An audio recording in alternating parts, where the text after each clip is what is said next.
All right, so Jason, you're going to be here breaking down the Jaguars' performance for us every single week. Let's do this, man. Let's have a good time. Let's see if I fit the narrative. All right, where was the game won for the Jags in this win against the Panthers? You know what? I'm a defensive guy. Let's be honest. I spend my time watching that, loving that, understanding that, and they set the tone. I mean, when you can get after and force turnovers like they do, that flips the game. And that's exactly what happened. When you can keep the score down low, it allows you to lean in on what you want to do. Liam Cohen wants to run the ball.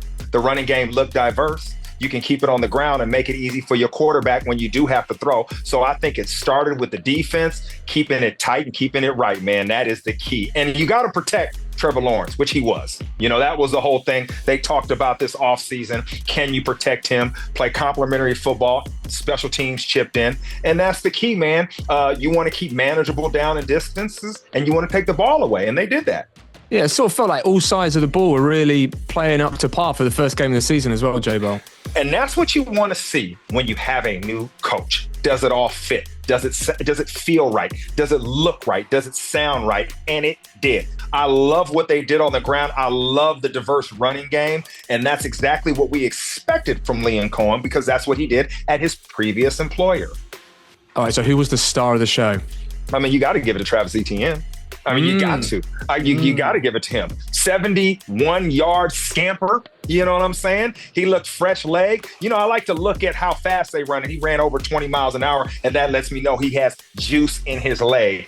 He beat his brother, his brother on the other side for the Panthers, and you know that would be sweet. But you know, before the game, they talking about that, man. Family up there. You know, I always laugh when they got the two jerseys. You know what I'm saying? Like the mom and the dad got the jersey in the front, jersey in the back. Half and half. Yeah, you picking somebody, man. But yeah, it's always good to pick your brother, and he performed well. Who was the unsung hero of the day? He got that block, Brendan Strange, man. Brendan Strange, bro. I mean, he had 59 yards. He had that key block. And the thing I liked about him is that dirty work, man. He had a big role to step up into, and he made it happen. You know, when the play action pass happens, he's going to be the guy that gets the rock, especially over the middle. When those linebackers step up, that's exactly what he did. There were moments from the linebackers, there were moments from the DBs as well. And it just seemed to be that every single time something happened, pretty much it was a different player doing it.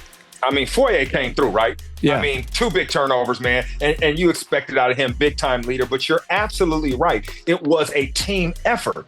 Once again, back to the narrative. What do you want to see when you have a new regime?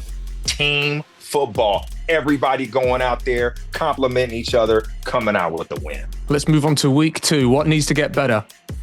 Man, you got to get on the penalties. Man, you don't want to beat yourself. I mean, that's going to be the one thing right now. They look at the tape and they're going to say, yep, hey, congratulations. Good job here. Good job here. Don't beat yourself. This is a penalty. Stop this here. Make sure that doesn't happen. And then if you're Trevor Lawrence, you don't want to make any mistakes, man. You know, you don't want to get any turnovers. You got to clean that up. That'll be key.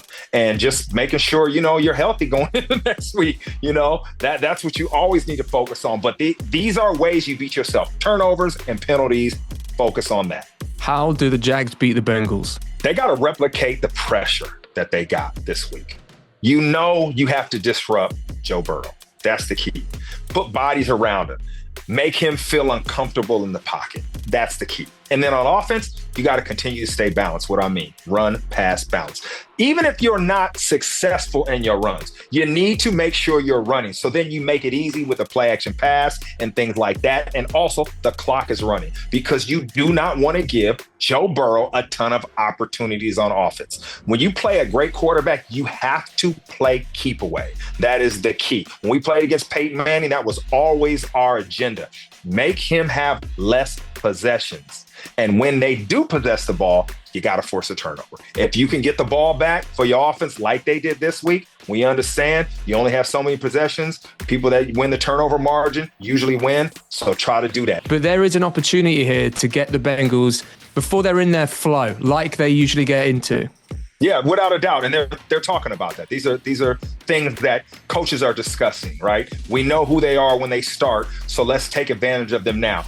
One thing you can look at on tape is against this matchup, you got to disrupt these wide receivers. If you can take their top 2 guys, Higgins and Chase, out of there, that makes sense. So disrupt those receivers and go about your business.